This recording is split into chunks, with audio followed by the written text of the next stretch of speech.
He may have not gotten 1,000 yards rushing this season, but I'm pretty dang sure he's going to do it again as a Utah Ute in 2026.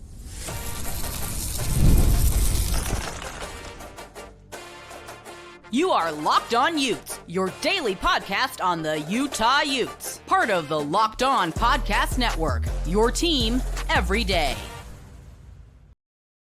Hello, everyone, and thank you for making Locked On Utes your first listen and view of the day. We are part of the Locked On Podcast Network, available wherever you get your podcasts as well as on YouTube. My name is J.T. Wistrcill, credential media member covering the Utah Utes. Thank you for making Locked On the #1 sports podcast network. Today's episode is brought to you by our friends at FanDuel. The college football playoff is here, and FanDuel is the best place to get into all of the action all playoff long. So visit FanDuel.com to get your college football playoff profit boost every game day. Huge shout out to our everydayers who do make this show your first listen and view of the day. On today's show, we got to talk about the crazy portal saga affecting a former team that Utah used to be in a conference in, Washington, and how it has massive ripple effects on Utah and just the future of college football. Then got to talk about Morgan Scalley in Utah doing something different in the transfer portal, and I am loving every bit of it this year. But first, we have to talk about all the key returners that are coming back to this Utah football team, because when earlier this week in his press conference, Morgan Scalley was asked about,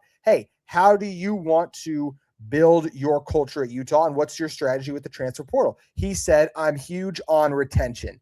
And that has been clear, not just in what he said, but based on the results so far. Because who's coming back? One of the best running backs in the Big 12. Wayshon Parker is officially returning to Utah football in 2026. I'm so excited about this. A reminder of what Wayshon Parker was able to do in his eventual RB1 ascension. He didn't start there. It was a running back by committee approach, but Wayshawn was clearly the most talented back. But the sophomore this past year with Utah in 149 carries, had 981 yards, nearly got to that 1,000 mark, 6 touchdowns, averaged 6.6 yards per carry. Why did I add the 0.6 on the end on? Because I just wanted to give you his exact number, since it was the 13th best mark in the country. That's right. Wayshon Parker was incredible for this Utah football team. You know, he didn't quite get over 100 yards against Kansas in the regular season final, but his 4 previous games before that, 4 consecutive games over 100 yards. It's not forget, too, he can be a reliable receiving threat out of the backfield. 13 catches on the year, 185 yards. He made a number of really impressive catches against Nebraska. Yes, he only had 50 rushing yards in that game, but he had 53 receiving yards to go along with it, too. So Wayshawn, a threat on the ground, and he had a good chemistry with Devin Dampier, and he made some plays downfield, as we mentioned, in the Nebraska game, and the guy who got in the end zone a couple times in the season too, 3 receiving touchdowns in addition to his numerous rushing touchdowns too. And those rushing touchdowns and the rushing yards, sure bets to go up in 2026. But this is huge for Utah. I truly believe Wayshon Parker has a chance to be one of the best running backs in college football this next season. He's one of the best running backs returning in the Big 12 conference. When you look at his strength, his explosiveness, his shiftiness, he's tough to bring down. Those combinations, as well as being a 3-down back, make him incredibly difficult for any Big 12 defense to reckon with. I've loved watching Wayshon Parker this past year. Thought he was going to get over 1,000 yards. As we mentioned, he just barely fell shy of that, but still only a sophomore. This will be year 2 for him in this Utah offense. He's still with his running back coach who was with him at Washington State before both of them came over to Utah in Mark Atuaya. Love this addition for Utah. Wayshon Parker going to be bringing the fans to their feet inside of Rice-Eccles Stadium once again in 2026. Huge addition, huge get for Utah to bring Wayshawn back. One of the best backs in the Big 12, and I genuinely believe one of Utah's top priorities to retain the transfer portal. So a huge deal to get him back. Wayshon Parker, one of the biggest offensive priorities. If you look over to the defensive side of the ball, Jonathan Hall had to be one of this team's top defensive priorities. Jonathan Hall, the linebacker, a former safety, he led this Utah defense in tackles on the season. His transition from safety to linebacker has been 2 years in the making now, and he's slowly but surely grown into a really strong linebacker for this Utah football team. If you look at what he was able to do on this season alone, not just 43 solo tackles, 67 total tackles, so even more impressive. 2.5 sacks, as well as 4 passes defended. He had an interception too, forced a fumble. He is a heat-seeking missile when he is on the field. I do think he still has room to grow and get better too. That's why I think it wasn't like he was going to go off to the NFL draft, right? He's still learning to read gaps in terms of, hey, sometimes he'll drift too far over to the right, drift too far over to the left, and then there's a big run that comes by him.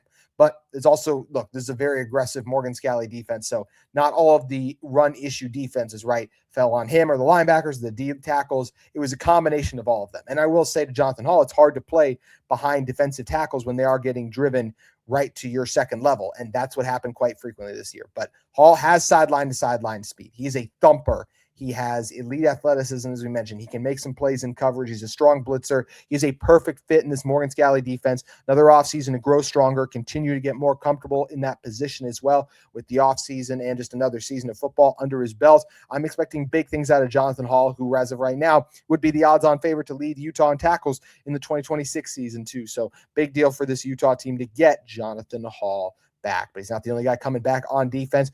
The guys who started at defensive end, both spots for Utah in the Las Vegas Bowl, Lance Holtzclaw and Kash Dillon are both coming back. This is a big deal for a Utah team that's losing John Henry Daly, officially a Michigan Wolverine now. We'll have to talk about that at some point in the future. And Logan Fano is already NFL draft bound. But Kash Dillon, 3.5 sacks on the season. Lance Holtzclaw, 1.5. You look at what these guys were able to do. How about guys like Kash Dillon, just how young he was still, a freshman out there, redshirt freshman, but still a freshman, and growing into his own body. The speed and athleticism is there. He continues to gain strength, and I think he's going to be a big threat off the edge next year for Utah. How about Lance Holtzclaw? Holtzclaw, a guy who also had 3 passes defended, a veteran we thought would play a larger role with this Utah team, but man, was he really good in the Las Vegas Bowl. Showed off the explosiveness, the veteran hands as well, some strong rip moves in there. I think both these guys will continue to grow, get more athletic. Yes, they will miss Lewis Powell's coaching at the defensive end spot, but the new defensive line coach that Utah hired, or defensive end, because Luther Ellis did stay with this Utah team to work with the D tackles. We barely even got to talk about some of the coaching moves this week because it's just been such a wild transfer portal week. But the new defensive end coach they got coached Aaron Donald. Yeah, D tackle, but still, Aaron Donald was one of the best pass rushers and best defensive linemen college football's ever seen. So the fact that both Holtzclaw and now Dillon are going to be under his tutelage, I think that is massive for this Utah football team.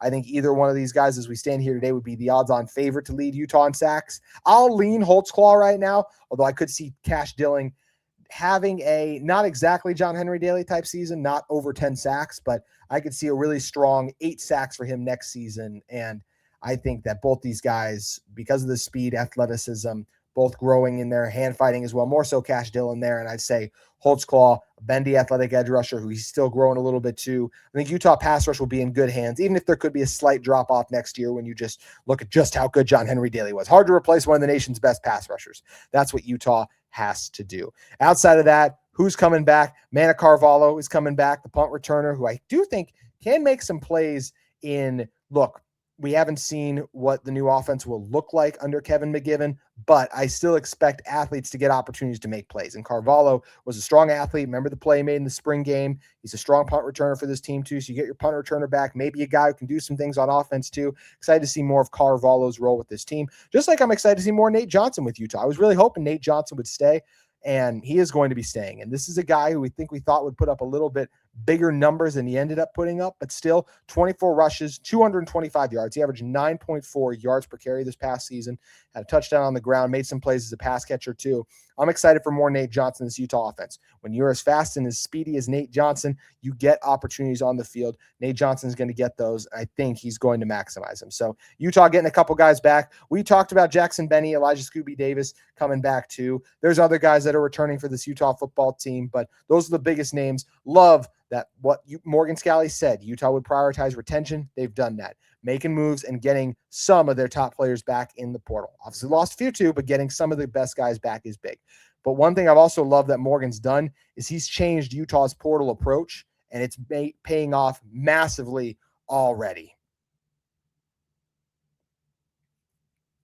This episode of Locked On Utes is brought to you by our friends at Reshape. Let's talk about something most men don't bring up, but absolutely should. Stress from work, money, life. It doesn't just switch off at night, and when it shows up at the worst possible time, Reshape Ready is designed to help you take back control. Rugiet Ready is a next-generation prescription treatment created to support both the brain and the body so you can feel present, confident, and ready when the moment matters. Rugiet Ready combines 3 clinically proven ingredients in 1 mint that dissolves under your tongue so it absorbs fast. You can connect with a board-certified doctor online, and everything ships discreetly to your door. It's easy to understand why over 150,000 men have already made the switch. If you've been thinking about taking the next step, now is the time. Head to rugiet.com/lockedoncollege. That's RUGIET.com.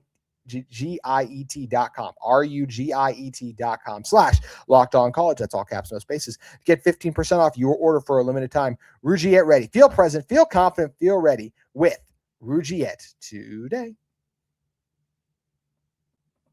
Once again, thank you for making Locked On Utes your first listen and view of the day.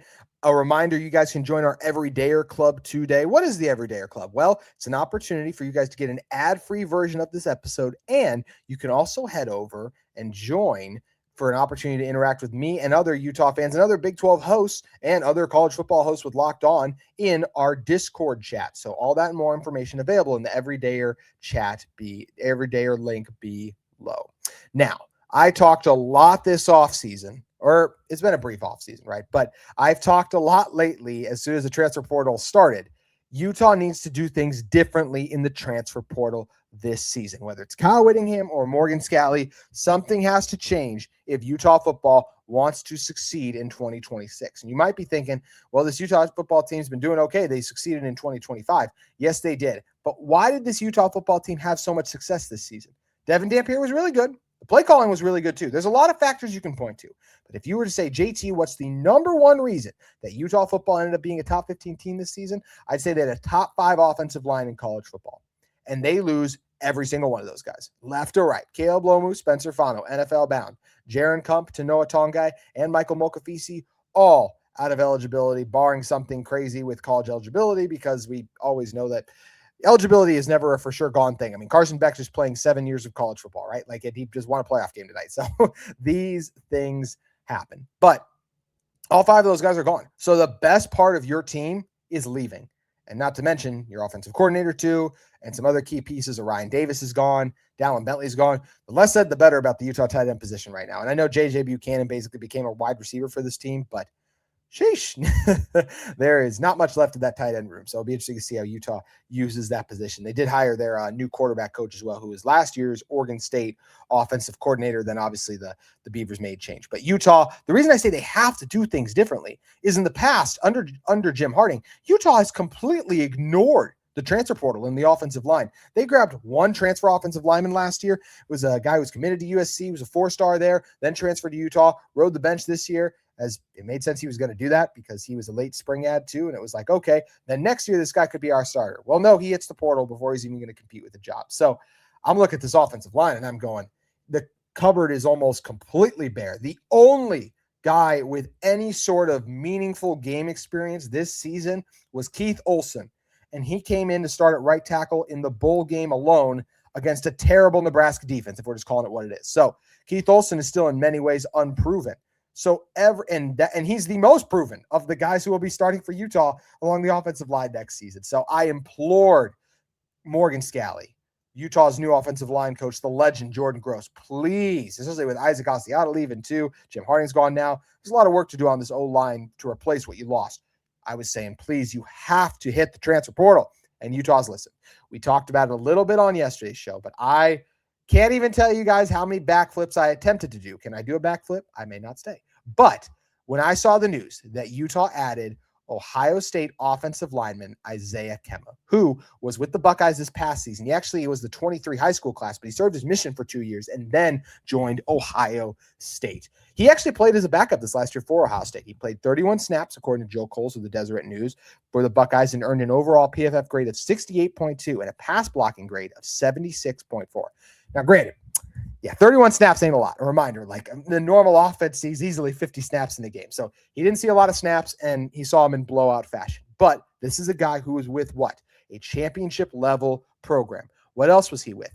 A team that has a strong offensive line. There are several guys on that Ohio State offensive line, whether it's this year or next, who are going to be drafted to the NFL. I know he's getting some of the best coaching in the country. Say what you want about Ryan Day and his staff. I think they do a great job. Hence why year in and year out, they're one of the best in the country. So he got great coaching. You know what else he was in? A championship level strength and conditioning program, which is massive. He was getting his technique refined by some of the best in not just the weight room, but on the field as well with what Ohio State's got there. So this is a guy to me that I feel, if you were to say JT, Isaiah Kema, starter, yes or no? I say yes. I think he's going to fight his way in there. I believe it was Steve Bartle said he expects him to be in the mix for the center job. So Steve Bartle of KSL Sports. So we'll see how that all ends up shaking out for where exactly along the offensive line Kema will line up and play. But I'm excited. I mean, he is, as we mentioned too, this is a guy who has a chance to be a starter for this Utah football team, and you need starters along the offensive line. So that's one transfer portal addition that the Utah Utes made through the offensive line. And thankfully, they are not done yet, because as Max Olson of ESPN reports, UAB transfer offensive lineman Brandon Sneh, he visits Mississippi State today by the time you're listening to this, but Utah and South Carolina are also in the mix for a visit for Sneh, an 11-game start at left tackle for UAB this past season. When you're talking about Brandon Sneh, you're talking about a guy who's 6'6", 315 pounds from Philadelphia, a redshirt senior who somehow has another eligibility. He's been around. He started at Elizabeth State, was there for 2 years, then went to Wagner, played and started 11 games there, participated in spring ball with Kansas State, but didn't do anything in the 25 spring ball, and then transferred to UAB where he was a starter there. This is a guy who I would love to see as a Utah Ute. He's a chance to be one of the starting tackles for this team. The fact that he started 11 games for a UAB team as well, I think serves big dividends. Now, because he's making the G5 jump to P4, definitely not a given that he plays, especially considering he was at Kansas State and transferred away, so he probably felt like he wasn't going to start for the Wildcats. That's just me looking at the tea leaves. That's not a fact, but if you're transferring away from a P4 team to a G5, what's usually the reason, right? You're not going to play. So now he has a chance to go to, and he obviously had a good enough season where he's garnering the interest of Utah, South Carolina, Mississippi State. I think he could this would be a big get for Utah, and I'd be surprised if he wasn't one of the starters, since all these other major schools are in for the next of him. You can't pencil him in as a starter, but I feel strongly as we stand here right now saying I believe he will end up being a starter for this Utah team if we can land him. Size is everything at the offensive tackle position. I love that he's experienced as much as he is. He's a guy with potential to be a road grader in the run game. He's should be a brick wall in pass protection. So this would be a nice get for Utah. And I'm sure they're doing their due diligence and looking at other guys on the transfer portal. Reminder too, Jordan Gross is brand new as this offensive line coach outside of Kelvin Obot, which I want to talk about Obot in a moment. This Utah football team has no one who is attached to Gross. He's not locked into any of these guys. He doesn't owe any of these guys a starting job. He didn't promise them anything. It's a clean slate. Best man are going to get these spots, and that's something that excites me. But there's a few guys. Look, I know we're in January, but this is a Utah football podcast. We love ball on this show. So we're going to talk about some potential offensive line combinations for the Utah Utes, because why the heck not? So right now, let's say Kema is a starting center, and let's say they got Sneh. I'd put him at left tackle right now and keep Keith Olson, because we mentioned him a little earlier, and I like Keith Olson. He did play and see some snaps as an extra offensive lineman for Utah last year. Liked what he's been able to do whenever he has gone in as a backup. I feel good about Keith Olson at right tackle. Well, of course, that does lead left guard and right guard. Well, there was a 4-star offensive lineman who committed to Utah 2 years ago that has been lost in the shuffle because he's had to play behind not just Spencer Fano, but Caleb Lomu as well. That is former Corner Canyon and Cypress offensive lineman Isaiah Garcia. He was actually the top-ranked player in the state of Utah, I believe, over Isaac Wilson when he committed to Utah. But Garcia is a guy that I've been waiting to see on the field with this Utah football team, and I'm really hoping that next year is finally the year that he gets out there, because Isaiah Garcia in high school, man, was he just an absolute freak of an offensive lineman. His athleticism, so impressive. His ability to move as well as he does as 6'5", 310 pounds was absolutely impressive. He was ranked as the number 20th offensive tackle in the country. Talk about a 2-time All-State selection that didn't allow a single sack as an entire career. Shout out to Utah Athletics website for that stat nugget. But Garcia, a guy that I think if he can get on the field, he can make things happen. Whether he's a tackle or a guard, I don't care. He should be one of Utah's 4 best offensive linemen. Obviously, Jim Harding has been working with him. Isaac Asiata had behind the scenes. They're gone. So who's it up to work with him now? That falls to Jordan Gross. And I think Jordan Gross is going to do a good job helping Garcia reach his potential. So I think Garcia should be one of the starters for this team next year. Outside of that, the next guy I bring up is Roger Alderman. This is another guy, 6'4", 302 pounds, a redshirt sophomore, an offensive lineman who's just been kind of buying his time. But he actually played in each of Utah's 12 games, mainly on special teams on field goal, but also some time at right guard. And 62 of his 81 snaps on the offensive line have been run blocking opportunities. Another nice stat by Utah football there. But this is a guy who, once again, uses an extra offensive lineman whenever he was on the field. Good things happen. He's a road grader in the run game. He's been working behind the scenes to grow him in pass protection and just his footwork to be ready for these opportunities. Alderman, to me, is one of the guys I look at and I go, okay, I think you got a really good chance to be playing football for Utah football in 2026. So those are the 5 guys I'd say most likely to start for Utah football right now. Obviously a big if, because in the situation I laid out, they have to land a Sneh, but even if they don't, you can move Garcia to left tackle. There's also a Solatawa Moiai. I believe I'm saying that correctly. Apologies if not. He was another guy who was used frequently as a 6 offensive lineman for Utah. I'd love to keep him in that role, but if we need him to come in and be one of the tackles, I think with his limited blocking experience he had, he could learn the technique more this offseason, refine it, and make some things happen. And I'll be brief on why Obot wasn't brought up in any of this. He is a true freshman. It takes such a rare true offensive lineman as a true freshman to compete. I know Spencer Fano did it. I'm never going to expect that of a true freshman. So to me, I don't want to talk about Obot being a starter until I actually see him out there doing it, because I'm not placing that expectation on him at all. And a reminder, if he doesn't start, he could very easily just go on and be like what Caleb Lomu was, right? And that'd be massive for this Utah football team. So excited to see what this new look offensive line will look like under Jordan Gross, but love that Morgan Scalley and Utah football are trying to replace so many outstanding players with young recruits. Good job. Replace so many outstanding players with other veterans, which is not something Utah's done in the past. It's been always replaced from within. I think you need a combination of both. Guys who have played and started games elsewhere and some of your own guys from within. That's what Utah's doing, and I absolutely love it. Something that I didn't absolutely love was seeing that Washington's quarterback signed with the Huskies, then entered the portal, but now he's coming back. This has massive ramifications for Utah and all of college football. This episode is brought to you by our friends at FanDuel Sportsbook. The college football playoff is here, and FanDuel is giving all customers even more ways to get in on the action every single game day of the playoffs. Because right now, every college football playoff game day, FanDuel users get a profit boost waiting for them in the app. Here's what I love about it. You get a profit boost on the bets you already feel good about. Ride with your favorite when you think the team controls the matchup. Take a shot with an underdog if you feel an upset coming, or build a parlay around the players and moments you think can decide a game. Then you apply the profit boost and you get an even bigger winnings. And when you win, FanDuel pays out instantly, which is perfect for playoff football. FanDuel is the best place to get in on the action all playoff season long. You can visit FanDuel.com to get your college football playoff profit boost every game day. I'm riding with the favorite, the Indiana Hoosiers, but whoever you're rolling with, head over to FanDuel. It's not just NFL, it's NBA, it's college football, it's NHL too. We got the big Frozen game coming up in 2027 outside hockey in Rice-Eccles Stadium. FanDuel has you covered today. So Utah football, it's been a wild week for them. But one thing I'm very pleased with Utah football that we didn't have to deal with is that we didn't have a player sign, enter the transfer portal, and then decide he's going to come back again. Some of you are listening and you're like, JT, what are you talking about? And why does this matter about Utah football? I'm going to tell you, because this decision and how this shook out changes everything about the transfer portal. I sincerely believe that moving forward, or at least I hope to, right? Because sometimes there can be one-off and then we go back to how bad things used to be. So we'll wait and see what happens there. But a reminder, Washington QB DeMond Williams, true freshman, spectacular with the Huskies this past season. He signed a deal to return to Washington last week. And then all of a sudden, he decided to enter the transfer portal. And he had a do not contact entry. And Pete Thamel reported he was an LSU Tiger, basically. Like, that deal was done.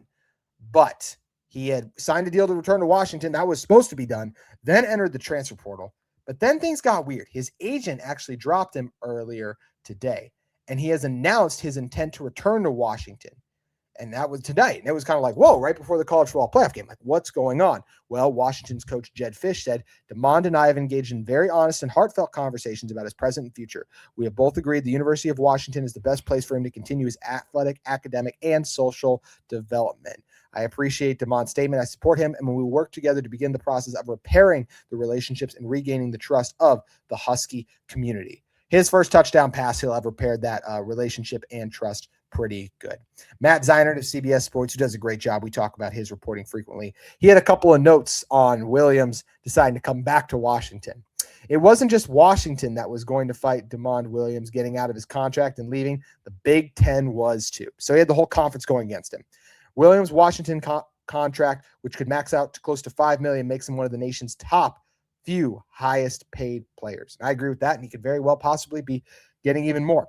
It sounds like, for this whole thing about like he decided it was best for him to come back. It sounds like if you read all the reporting, he was going to get sued and basically have to lose almost all the money he would get if he had gone to LSU. So why does this matter for Utah? It's a little bit of control on this uncontrollable transfer portal, right? You signed a deal. And now if you try to leave, we can reinforce that. Now, how does that relate to the spring portal? Which there's not going to be a spring portal this year.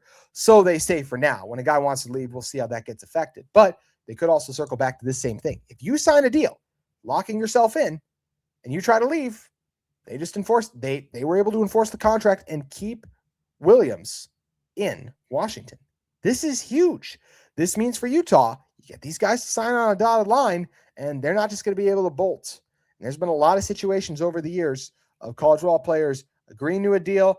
There was I think it was Caden Proctor 2 years ago, actually went to Iowa, and then he was there for a week, and then he came back to Alabama. It was what? And I think he got to collect some of that money too. It was that should never happen.